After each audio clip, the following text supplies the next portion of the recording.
Good morning, everyone. It is now time for our next episode of Tiger Eye Talk.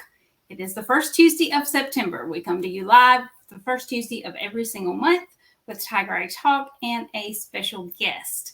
And today, our special guest is Elaine, Pastor Elaine Briefman. Thank you so much, Elaine, for being here today. To give you a little bit about Elaine, she is an author, a speaker, a licensed marriage and family therapist, and an ordained pastor who spends her days helping others be freed from imposter syndrome. Oh, wow, that's a big one. A lot of us deal with that. And self-doubt while becoming effective influencers. Her ministry, Fishing for Truth, is a unique online community, training, and mentorship program for Christian leaders to overcome imposter syndrome, promote spiritual maturity, and attain professional speaking skills and experience. Oh, wow. In her spare time, she loves reading, board games, and fishing. Lots of fishing. Oh, that sounds like so much fun. So I'm going to let Miss Elaine further introduce herself and tell you a little bit more about what she does. So go ahead, Pastor Elaine. Thank you. Thank you, Lisa. Thank you so much. And I appreciate the opportunity to come and to share not only in my own personal journey, but really how I'm able to help other people. So it's true.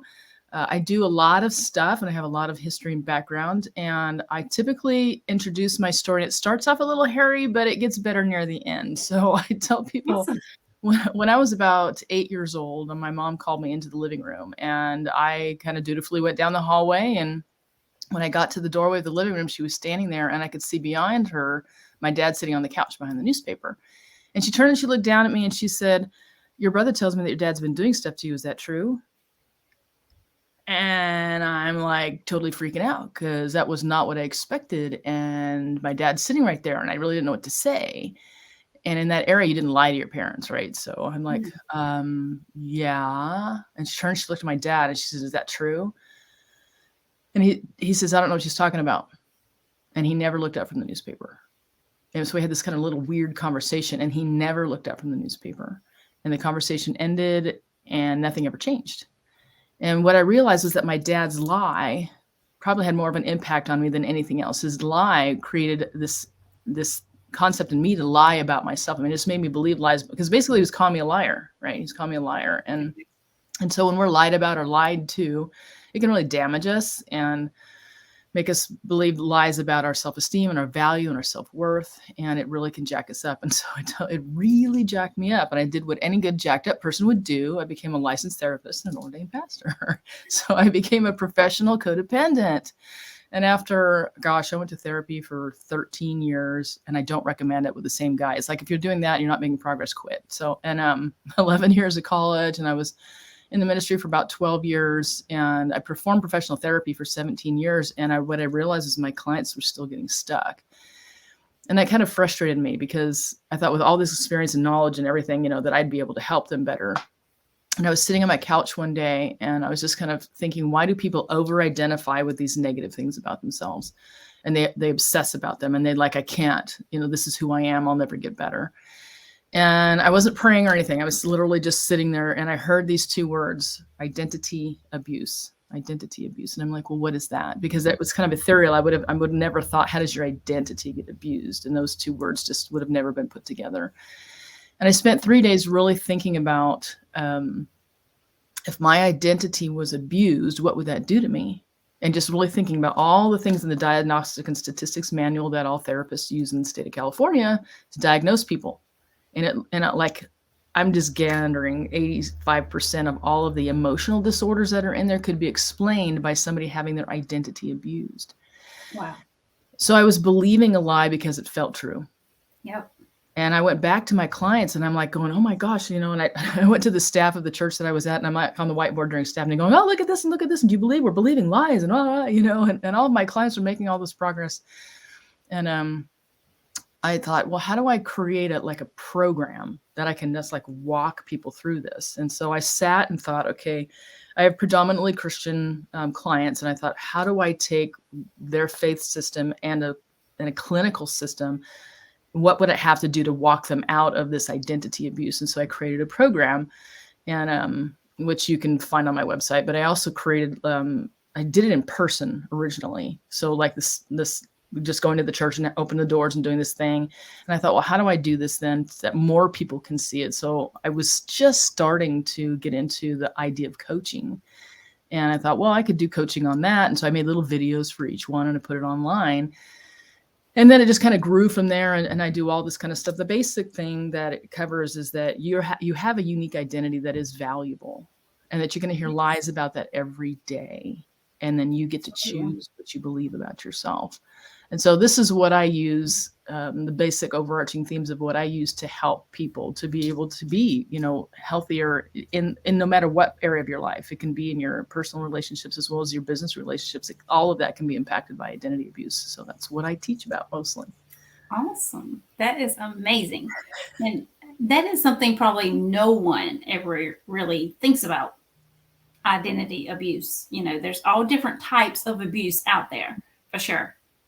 But that one probably comes up, very little, very little. Right. Yeah. Sure. Most people have not, like I said, because as a professional, I'd never even thought about putting those two words together. And once I did, and I started sharing it, I realized there's so many people that those two words set them free by just speaking those two words. And I'm really going, oh, wow, because people will own their damage, right? They'll own it and say, I'm damaged, instead of saying somebody gave me something that's damaged my sense of self, and I can choose to give it back in theory, right? Yeah. And the first time I did a professional speaking engagement, I was in a speaking competition. And it was the first time I told that story about my dad on the couch and mentioned identity abuse.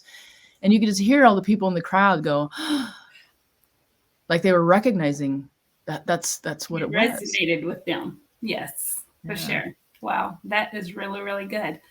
What is something that maybe some people may misunderstand about what you do?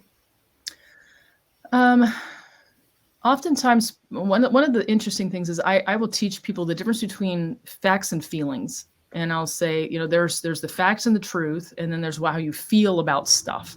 Right. And people will often say that I'm trying to negate feelings or that feelings aren't valuable, or, they'll kind of go down that road. And it's like, no, it's learning how to understand your feelings, talk about your feelings, and then respond wisely and not react out of emotion.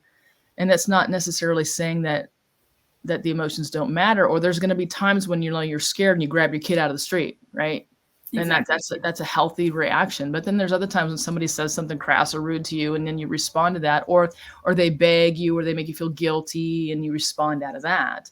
That's when you need to learn how to have a healthy self-esteem and respond from wise places. So people will often misunderstand that aspect of it. Okay. So that's a good way to misunderstand something as well. Mm-hmm. What is the number one takeaway your clients experience by working with you? That their uniqueness is valuable. Wow. Uniqueness is valuable. That is good. And we all have a uniqueness, whether we actually, realize it or not. Some people may not, but we all do. Right. Can I share something with you real quick? Yes, please. Okay, so this will kind of explain it. And this just came to mind now, so I wasn't planning on doing this. But this is how we often feel. Okay. So I feel inadequate, right? So this is the feelings of inadequacy, or the feelings of self-doubt, or the feelings of failure. Like I'm a failure, and it feels like it just owns you. I'm so dumb, right? This is how you feel. And, but this is what is true. I am having a feeling. Wow. I am having a feeling. If you say, wow, there's that feeling again, what am I going to do with that? And in this moment of time where you recognize and you label the feeling, that gives you the option of deciding how you're going to react to it. If you say, wow, I didn't expect that. This is what I taught one of my clients the other day to respond. It's like, I wasn't expecting that. Let me get back to you. So when you're having that feeling and you're afraid you're going to respond poorly, you just say, wow, you recognize there's that feeling again, and say, I wasn't expecting that. So this is what the way it feels. I'm dumb. I'm incompetent. I'm afraid I'm going to be stupid. They're going to judge me. And I'm just having that feeling. So hopefully that helps somebody just really understand that. Oh, that's awesome. And a good way to explain that as well. Yes. Thank you for that. What about your family? Are you still close? I know you shared your story in the very beginning. Are you still close with your father and the rest of your family? Oh, so what I should say is about 13 years, I usually say this one, about 13 years later, when the police came knocking on my door, I was able to speak up and tell the truth that my dad did go to jail. Sadly, though, he went on to molest other people, and he wasn't in jail for a very long time. And that was a different era, which that wouldn't happen today. And I was actually adopted by those people. So I will tell people, yes, I was adopted by a child molester. It's not a great thing. And both of my brothers I was raised with were also adopted. None of us were biologically related. And the only one that's still surviving is one of my brothers. I went on to find my biological family. And Wow, I found awesome. it was really kind of interesting. I found my biological mom when I was 35, and she went on to get married. Her and my dad were not married. They were both teenagers, very young. And she went on to get married and had 3 more kids. And my dad had, I think, 8 more kids. So I'm the oldest of 12 between the 2 of them. So I haven't met them all yet. I just found my dad about 3 years ago. So it's still been a journey of discovery. Yeah. That is awesome. That's an awesome, awesome story. For real. Okay, so if someone wants to contact you, what's the best way for them to do that? If they would like to hear more. I think if they went to my website, which is fishing4truth.com, that would be a place where they would see the array of things that I do. And also the videos. There's a speaker training video right on the homepage, and there's a story about the uniqueness of who you are the day that God made you, which is really validating how unique you are and the value and just the value of your uniqueness. So many people can't receive that. And that's probably the best way to really discover what you're looking for. And there's a contact me page there as well. Awesome. How'd you come up with that name? I like it. Fishing for Truth. Well, I'm addicted to fishing. I just really like it. And so, and being a pastor is like, okay, well, fishing for men, that kind of thing. And believe it or not, it was my mom. I was literally fishing in a float tube in one of the Sierra Lakes, and I'm just pedaling around, and I was on the phone with my mom. Don't ask me why. But she says, what about the name Fishing for Truth? And my mom's an atheist, by the way. So, the whole thing is just kind of really funny the way and I thought, well, it sounds great. And I can tie them all together. And the website was available. So I thought, well, let's just go for it. That's amazing.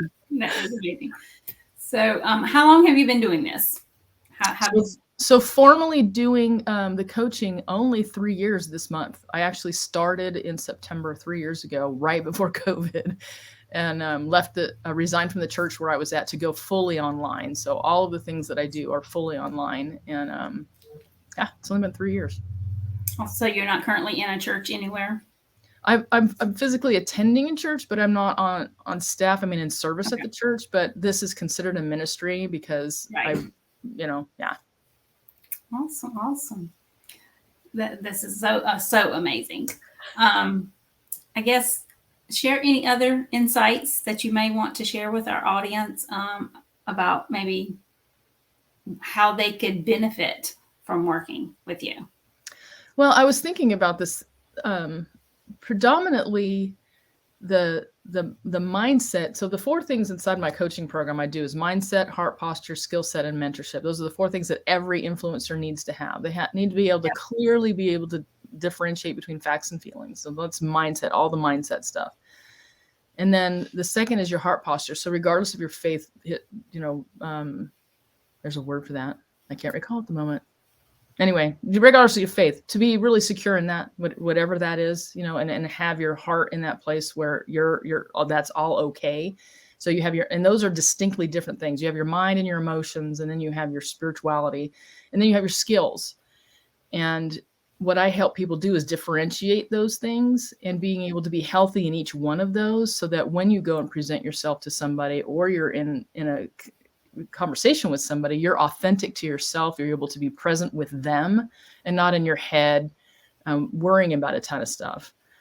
I think the most fun thing I like to do is helping people when they're going on stage to envision the people in the audience, what they're going to be like when they're done relating with you. So they're going to be whatever you're talking about. They're going to see that end product. And so for me, it's like they're going to be confident in themselves. So when I think about everybody in the audience is going to walk away today and just be so secure in who they are. When I focus on that, I don't go on stage afraid because I'm focusing on them. I'm so focused on the excitement about what they're going to experience when they're done. I'm not going up and thinking about myself hardly at all. I mean, I focus on my stuff and I have my things ready, but that really has helped a lot of people be able to be more effective in their presentation. I think the mindset stuff is really the most powerful thing. One of the interesting things that I'm sure most of the people in your audience know, they say, sell them what they want and then give them what they need. And one of the things that I ask people is that when your self-esteem, if you woke up tomorrow with no self-doubt, zero self-doubt, what would be different? What would you notice? And what would you do differently? And invariably they would say, I would have more confidence in this and I'd feel more free and I would stand up for myself. And that's why I had some professional speaker training, because I wanted to go and share about identity abuse to people.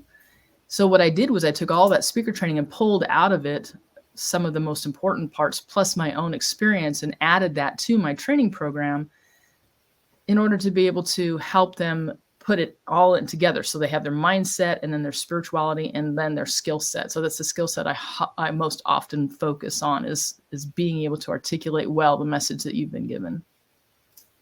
That's awesome. That is so awesome. What is the most important lesson you've learned over your career as an entrepreneur? Know my why. Okay. Know my why and know my vision. So that was one thing I took notes on is about having a clear vision. And I really didn't understand that. It was really kind of a messy vision. I knew that identity abuse was setting people free and I wanted to help people. But everybody could say, everybody needs to hear this. And I'm like, yes, I know. And they would say it over and over and over again. And I'm like, but I need to find a niche, I need to, and they're like, oh, everybody needs to hear this. I'm like, you're not helping. So having that clear vision of, okay, I'm going to start here, right? I'm going to start here. And if more people hear, great. Right. And I predominantly have in-person speaking engagements for the Christian community, but I'll accept speaking engagements really from anybody who thinks identity abuse knowledge is going to help their audience to overcome insecurity. I don't care who it is. My goal 10 years ago was to make identity abuse a household phrase as common as sexual abuse and physical abuse by the year 2025. I'm a little behind the game, but I'm working hard at it. And I think too, it's not, a lot of people may have issues with actually thinking that they have had identity abuse. Well, what I realized was, like, what the training program that I went through, the guy is a multimillionaire, and he would say, yeah, right before I get on live, every time I think, why am I doing this? I shouldn't be here. And there's an acquaintance who works with like lots of famous people and interviewed a lot of people on national TV. And she said that as soon as it was over, invariably they would say, was that okay? Did I come across stupid? I mean, it was like everybody has this problem. And I thought we can so easily rectify that by understanding that our uniqueness is valuable. When we understand that my uniqueness is intentional, it's intentional to go and flavor the world with my uniqueness. And when you've got past that, and then you say, okay, now I have this gift of whatever it is, whatever you teach about or coach about or whatever, this is the gift that I have to go out into the world. When you get out of the mind junk and then you go do that thing, if you have a clear vision of where you're headed, then you're going to be able to say, no, this is what I'd like to say. You can have a strong no when you have a clear yes. So when you know what your yes is and you have your clear vision, you can say no to that, no to that, no to that, and you can feel good about it. Because I get people all the time saying, oh, you should care more about this. Or you could, especially in the world today where everybody has everything that we all should be worried about. Yes. It's like, yes, that's your thing. This is my thing. And I can confidently say no, not that I don't care. I just don't care as much as you. You're happy to support them as they do. Yes, I will support you. I will. Yeah, absolutely. And yet I know what my yes is. I know what my yes is. And I will be more effectual with my yes when I say no to the things that are distracting me from that. And I like, somebody said this, I don't remember where I saw it, but Martin Luther King didn't say, I have a plan today. No. He said, I have a dream today. And he had a vision. And his vision was very clear that children of all colors would be able to be judged by the content of their character. That's a very clear vision. Yes. And when we have that, then we can say no to the things that are distracting us from that. So I think, And yeah. each individual person's character is different. Yes. Yes. Intentionally. So being able to have that clarity of vision, I think, is the most important thing. It was very relieving for me to be able to know that it was okay for me to say this thing right here, and then follow hard after that. It was very relieving. Yeah, it cleaned up a lot of the messiness of a lot of the stuff that I did. Absolutely. Wow, that is so amazing. So, what is a big pet peeve for you? Wow. People who wow. Sorry, didn't mean to stump you there. Yeah. I would say a pet peeve is people who say they want to change but don't want to work hard. I don't want to say that in a negative way, where if you struggle, but if you don't work hard, I mean, if you're not genuinely serious about wanting to move forward, there's a difference between I'm intimidated and I can't believe it for myself. I will come alongside of you and believe it for you until you believe it for yourself. Right. But there's been people, especially as a therapist over the years, it was trendy for the teens to go into therapy and say, oh yeah, I'm into therapy. And I don't, for people who are into coaching, I will honestly tell people this: you are wasting your money and my time. If you're not, that's not what I'm about. I'm not just here to make money. I'm here to help people. And there's too many people out there who genuinely want help to maintain a relationship like that. Oh, that's good. Very good. Awesome. So, what time of day do you get your best work done? Crack it on. You're early bird. You know what? I really am. I don't think, I mean, I'll stay up late, but I'm just staying up late just because I'm staying up late, but it's not good for anybody. My older daughter will call me when it's really, I tell everybody, don't call me after 9 p.m. I won't answer the phone. My oldest daughter always calls me after 9 p.m. because she says, you're so funny when you're tired, Mom. That's when she has her best conversation with you. Exactly. Awesome. Well, thank you so much for being with us today. Again, everyone, if you would like to connect with Pastor Elaine, go to her website, right? That's the best place. Yes. Are you on LinkedIn as well? I am on LinkedIn. I'm on Instagram. I'm on Facebook. I'm on TikTok. I'm on YouTube.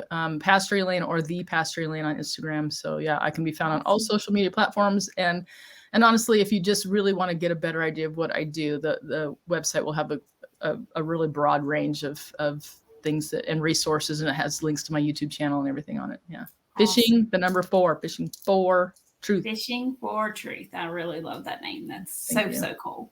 Thank you. So reach out and connect with Dr. Elaine on all the social platforms. Go check her out on her website, learn more. And if you're interested in working with her, I'm sure she would love to have a conversation with you. Absolutely. Again, thank you. And until next month, guys, I'll see you again with another episode of Tiger Eye Talk. Thanks for being here.